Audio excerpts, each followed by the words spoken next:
பொங்கலுக்கு ஊருக்கு போறவங்களுக்கான ஒரு முக்கியமான அறிவிப்பு இப்போ வெளியே வந்திருக்கு. பொங்கல் பண்டிகை மற்றும் மகர விளக்கு பூஜையை ஒட்டி தெற்கு ரயில்வே பல்வேறு சிறப்பு ரயில்களை அறிவிச்சிருக்காங்க. நீங்க பஸ்லயோ ரயில்லயோ இது வரைக்கும் டிக்கெட் எடுக்கல, முன்பதிவு பண்ணல அப்படின்னா இந்த ஒரு ரயில் உங்களுக்கு ரொம்பவே பயனுள்ளதா இருக்கும்.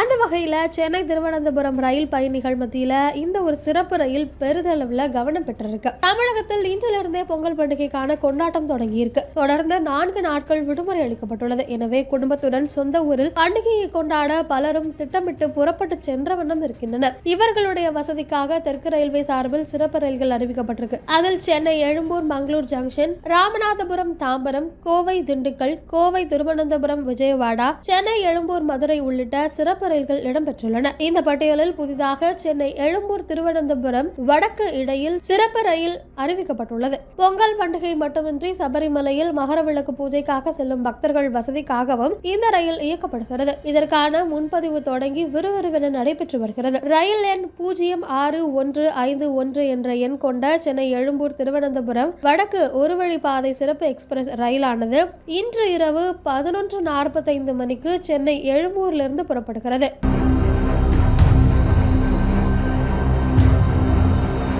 நாளை பிற்பகல் 2 மணிக்கு திருவனந்தபுரம் வடக்கு ரயில் நிலையத்தை சென்றடைகிறது. இதில் ஏசி 3 டயர் பெட்டிகள் 2, ஸ்லீப்பர் கிளாஸ் பெட்டிகள் 2, ஜெனரல் செகண்ட் கிளாஸ் பெட்டிகள் 10, செகண்ட் கிளாஸ் பெட்டி 1, லக்கேஜ் அண்ட் பிரேக் வேன் 1 ஆகிய பெட்டிகள் சேர்க்கப்பட்டுள்ளது. இந்த ரயில் சென்னை எழும்பூரிலிருந்து கிளம்பி Tambaram, Chengalpattu, Melmaruvathur, Villupuram, Virudhachalam, Ariyalur, Srirangam, Trichy, Dindigul, Kodaikanal road, Madurai, Virudhunagar, Sattur, Kovilpatti, Tirunelveli, Valliyur, Nagercoil town, Thiruvananthapuram central வழியாக திருவனந்தபுரம் வடக்கு பகுதிக்கு சென்றடைகிறது.